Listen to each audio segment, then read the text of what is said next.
사도신경으로 신앙 고백드리겠습니다.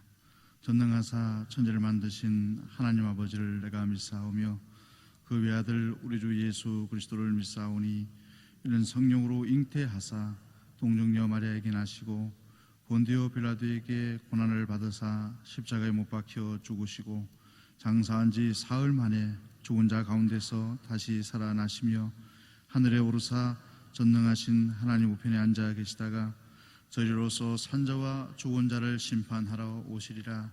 성령을 믿사오며 거룩한 공회와 성도가 서로 교통하는 것과 죄를 사하여 주시는 것과 몸이 다시 사는 것과 영원히 사는 것을 믿사옵나이다. 아멘. 찬송 513장입니다. 찬송 513장입니다.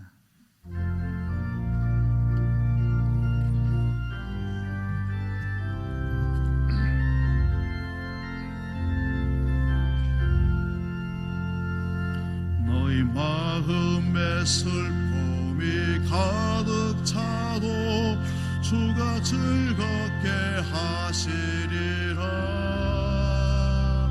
아침 해같이 빛나는 마음으로 너 십자가 지고 가라.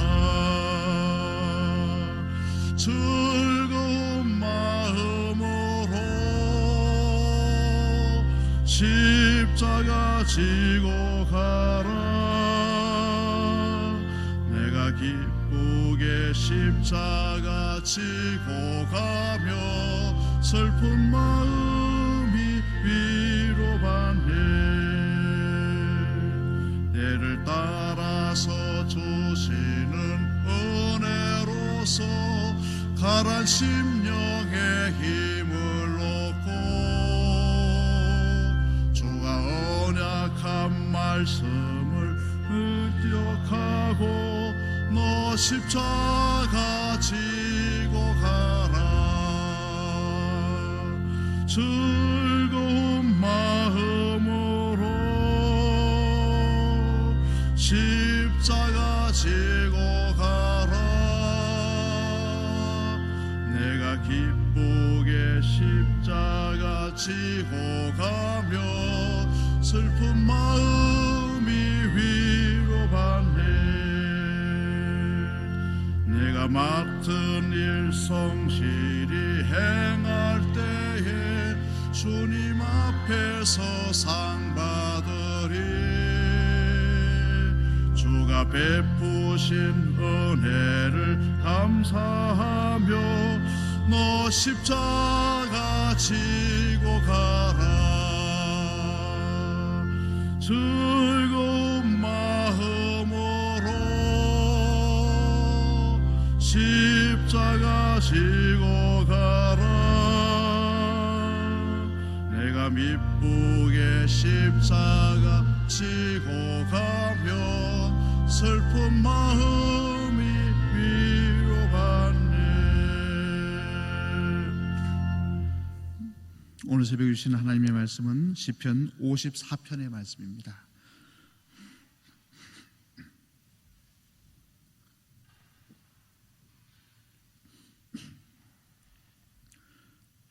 시편 54편의 말씀, 1절에서 7절까지의 말씀을 함께 한 목소리로 읽도록 하겠습니다.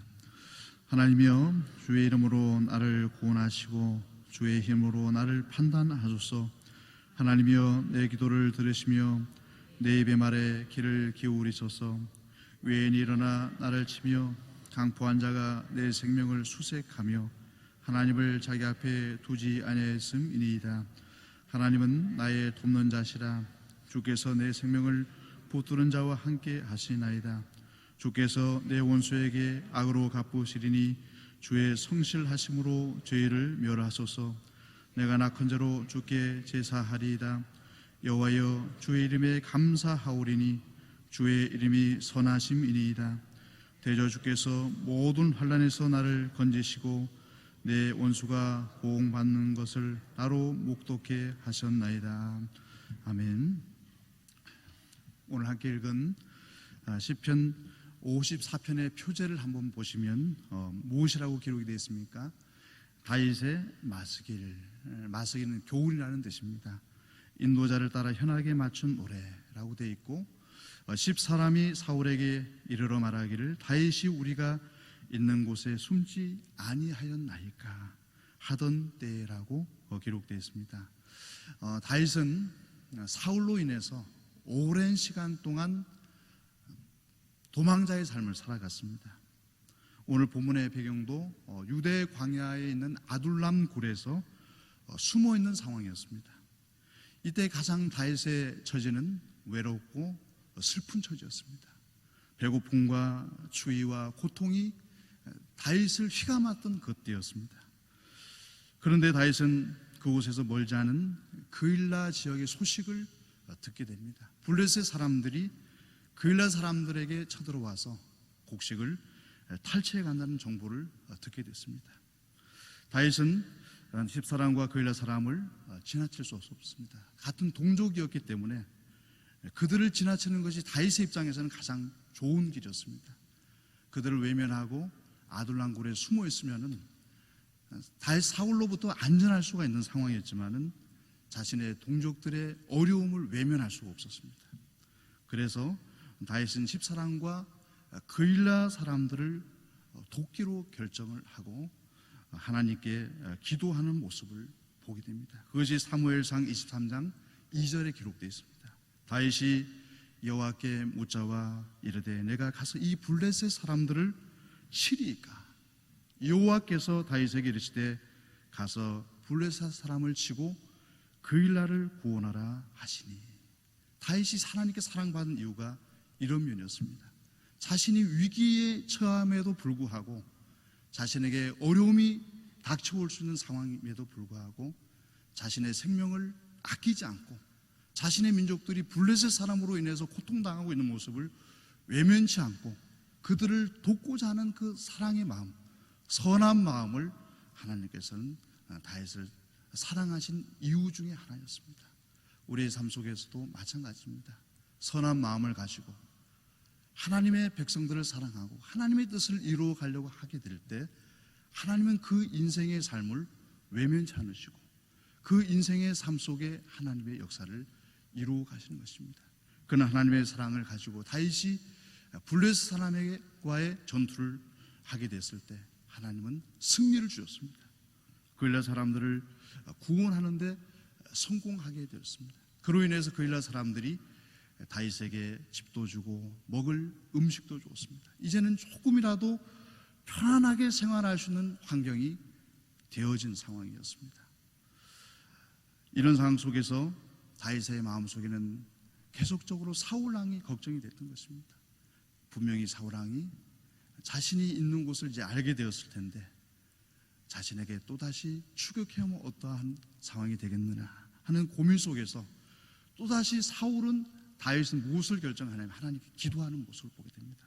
사무엘상 23장 12절에 보면 다윗이 또다시 하나님께 기도합니다. 다윗이 이르되 그일라 사람들이 나와 내 사람들을 사울의 손에 넘기게 나이까 하니 여호와께서 이르시되 그들이 너를 넘기리라.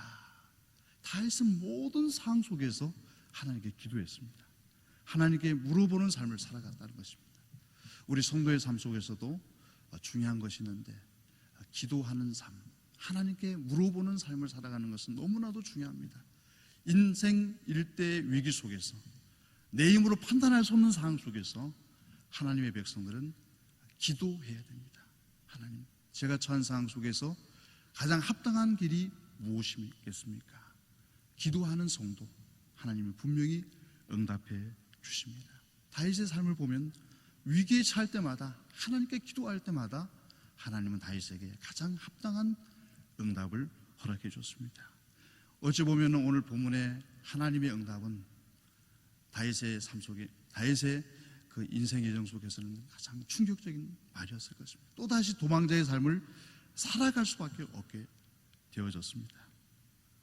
이때 다윗은 도망치기 전에 하나님께 기도하는 모습이 오늘 1절 말씀입니다.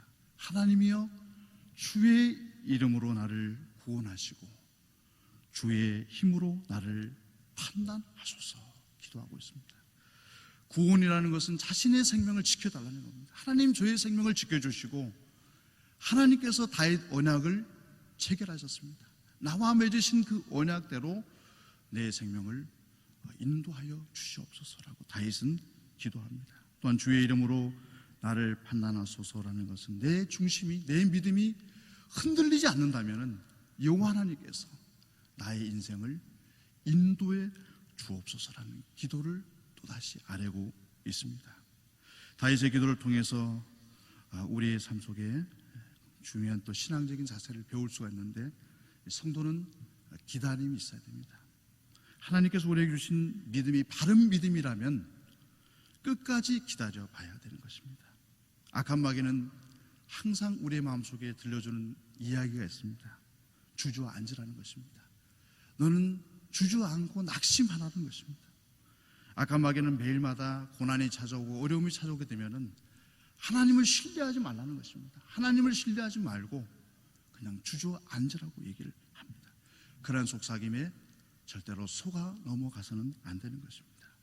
이 상황 속에서 다윗은 계속 기도합니다. 2절입니다. 하나님이여 내 기도를 들으시며 내 입의 말에 귀를 기울이소서. 다윗에게 가장 큰 특권은 기도하는 것이었습니다. 하나님께 직접 기도할 수 있는 것이 가장 큰 특권이 우리 하나님의 백성들에게 있는 것입니다. 다윗은 어떤 형편 속에서도 하나님께 기도했습니다. 그러나 사울은 자기의 충동으로 살아갔습니다. 자기의 감정으로 살아갔던 사람이었습니다. 세상의 많은 사람들은 자신의 돈과 권력과 명예를 가지고 자신의 감정대로, 자신의 생각대로 살아가는 삶을 살아갑니다. 그들이 자신의 인생이 어디로 흘러가는지를 알지 못합니다. 자신이 파멸로 끝날지 모른다는 것을 알지 못합니다. 그러나 하나님의 백성들은 하나님의 이름이 있습니다. 하나님의 능력이 있습니다. 오늘 본문의 말씀을 보시면 계속적으로 다윗이 기도하는 것이 하나님의 이름이라는 것을 계속 반복하고 있다는 것입니다. 하나님의 이름과 하나님의 능력을 신뢰하고 하나님 앞에 기도하는 다윗의 모습을 보게 됩니다. 그는 하나님의 백성들의 미래는 아름다운 미래를 하나님께서 허락해 주실 것입니다. 우리 날마다 사람을 부여잡고 하소연할 필요가 없습니다. 사람은 우리를 도울 수가 없습니다. 우리는 하나님께 직접 기도해야 됩니다. 다윗은 하나님께 당당하게 요구하는 모습을 보게 됩니다. 오늘 3절 말씀입니다. 외인이 일어나 나를 치며 강포한 자가 내 생명을 수색하며 하나님을 자기 앞에 두지 아니하였음이니이다. 하나님께 자신의 상황을 하소연하고 있습니다. 당당하게 말하고 있습니다. 오늘 3절에 나오는 외인이 누구이겠습니까? 사울 왕인 것입니다. 개역개정에서는 낯선 자라고 됐습니다. 이들은 하나님을 자기 앞에 두지 않은 자들입니다. 입으로는 하나님을 믿는다고 하지만 하나님을 믿지 않는 자들입니다. 사울 왕이 오늘 본문의 배경이 되는 사무엘상 23장을 읽어보시면 사울 왕이 누누이 계속 반복하는 말이 여호와의 이름으로라는 뜻입니다. 내가 여호와의 이름으로 다윗을 처단하겠다. 여호와의 이름으로 우리가 다윗을 처단하자. 이 말이 계속 나옵니다. 그러나 이름은 하나 여호와의 이름을 말하지만 그 속에는 하나님이 없는 사람입니다. 자기의 욕망으로 욕심을 가지고 하나님의 이름을 이용했던 자가 사울 왕이었습니다. 다윗은 그일라 사람들을 도왔기 때문에 이제는 더 이상 아둘람 굴로도 돌아갈 수 없는 상황이 되어져 버렸습니다.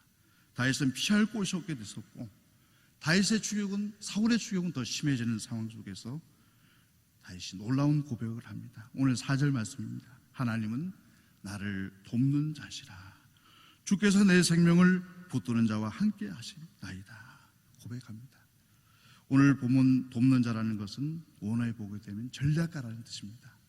여호와 하나님은 나의 인생의 전략가가 되어준다는 것입니다. 우리 사람은 판단이 정확하지 않습니다. 내 지혜와 지식으로는 우리의 삶을 어떻게 인도해야 될지를 알지 못합니다. 그러나 하나님은 우리 인생의 전략가가 되어주신다는 것입니다. 또한 오늘 본문에 다윗은 여호와 하나님을 고백하기를 붙들어 주시는 분이다라고 얘기하고 있습니다. 자신의 생명을 지켜주시는 분이 여호와 하나님이 되신다는 것입니다. 5절 말씀입니다. 주께서 내 원수에게 악을 악으로 갚으시리니 주의 성실하심으로 죄를 멸하소서. 하나님은 악한 자를 반드시 멸하십니다. 악으로 갚으시는 분이십니다. 사울은 결국 어떻게 됩니까? 길보아 산에서 많은 군사들 그리고 심지어 자신의 아들과 함께 죽음을 당하게 되어졌습니다. 하나님은 이 세상의 모든 악을 갚으시는 여호와 하나님이십니다. 이 심판의 길을 피할 수 있는 길은 오직 한 길밖에 없습니다. 예수 그리스도의 보혈과 믿음 밖에는 없는 것입니다. 오늘 본문에 성실하심으로 죄를 멸하소서라는 것은 하나님께서는 우리를 결코 잊지 않으신다는 것입니다. 우리는 하나님을 설령 잊을지라도 하나님은 우리를 결코 잊지 않으신다라고 말씀하고 있는 것입니다. 하나님은 고난당하는 성도를 결코 잊지 않으십니다. 오늘 본문 마지막 절 6절과 7절의 말씀 우리 함께 같이 읽어보겠습니다. 내가 낙한 자로 주께 제사하리이다. 여호와여 주의 이름에 감사하오리니 주의 이름이 선하심이리이다. 대저 주께서 모든 환난에서 나를 건지시고 내 원수가 보응받는 것을 나로 목독해 하셨나이다. 다윗은 절망의 순간 속에서도 확신에 차 있었습니다. 도저히 갈 곳 없는 자신의 상황 속에서도 안전하게 승리하게 할 것을 하나님의 은혜를 바라보고 있었습니다. 그래서 미리 하나님께 감사합니다. 낙헌제라는 것은 감사제의 종류입니다. 다윗은 하나님께 감사의 제사를 드리고 있는 것입니다. 말씀을 맺고자 합니다. 하나님은 우리를 모든 환난에서 건지시는 분이십니다. 하나님 원수들이 심판받는 것을 우리 눈으로 똑똑하게 보게 하시는 분이십니다. 악하고 교활한 자를 두려워하지 마시기 바랍니다. 우리의 미래를 두려워하지 마시기 바랍니다. 하나님의 약속하신 아름다운 미래를 믿고 당당하게 다윗처럼 나아갈 수 있는 믿음의 권속들이 되기를 간절히 축원합니다. 오늘 장례 광고를 먼저 드리고 기도를 드리겠습니다. 오늘 이영순 권사님의 복음 되시는 이종석 집사님 발인 예배가 오늘 8시에 송탄 중앙병원 장례식장에 서 있습니다. 오늘 교회에서는 7시 30분에 출발하겠습니다. 함께 하시고자 하는 분들은 7시 30분까지 교회로 오시면 되겠습니다. 우리 기도 드리겠습니다. 여호와 하나님 감사합니다. 주의 백성들이 항상 평안한 삶을 살아갈 수가 있는 것이 아닙니다. 다윗도 사울 왕으로 인하여서 너무나도 고난과 아픔의 시간을 보내었습니다. 배고프고 그리고 추위와 더위로 인해서 너무나도 고통하는 시간들을 보낼 때에도 다윗왕은 낙심하지 않았습니다. 오히려 여호와 하나님 앞에 간절히 기도하였습니다. 하나님의 백성들에게 주신 기도의 특권을 저희들이 사용하기를 원합니다. 이제는 인생의 고난과 역경과 우리의 지혜로 판단할 수 없는 상황 속에서 다윗왕과 같이 하나님 아버지여 제가 무엇을 하여야 되겠습니까? 라고 기도하시는 주의 백성들이 되게 하여 주옵시고 주님께서 들려주신 그 음성을 쫓아서 살아갈 수 있게 하여 주옵시며 다윗이 당당하게 여호와 하나님의 이름을 신뢰함을 통해서 하나님을 찬양했던 것처럼 저희들도 낙심하지 않게 해주시고 고난 속에서 절망하지 않게 해주시고 하나님께서는 분명히 악한 자의 악을 갚으시는 여호와 하나님이라는 것을 우리가 기억하면서 당당하게 담대함으로 미래를 향해서 전진할 수 있는 주의 백성들 되게 하여 주옵소서. 오늘도 장례를 맞은 가정이 있습니다. 하나님 위로하여 주옵시고 그들이 슬픔 속에서도 여호와 하나님과 우리가 분명히 부활할 것을 믿고 장례를 임함을 통하여서 그곳에서 하나님의 영광이 드러나게 하여 주옵소서. 오늘 하루도 주의 백성들의 가정과 일터와 함께하여 주옵시고 사랑하는 자녀들이 어느 곳에 있든지 그들을 불꽃 같은 눈으로 지켜보아여 주옵소서. 특별히 육신이 연약한 자들을 하나님 고쳐주시고 그들의 아픔을 위로하여 주옵소서. 예수 그리스도의 이름으로 간절히 기도드리옵나이다. 아멘. 하늘에 계신 우리 아버지여 이름이 거룩히 여김을 받으시오며 나라에 임하옵시며 뜻이 하늘에서 이룬 것 같이 땅에서도 이루어지이다. 오늘날 우리에게 일용할 양식을 주옵시고 우리가 우리에게 죄 지은 자를 사하여 준 것 같이 우리 죄를 사하여 주옵시고 우리를 시험에 들게 하지 마옵시고 다만 악에서 구하옵소서. 대개 나라와 권세와 영광이 아버지께 영원히 있사옵나이다.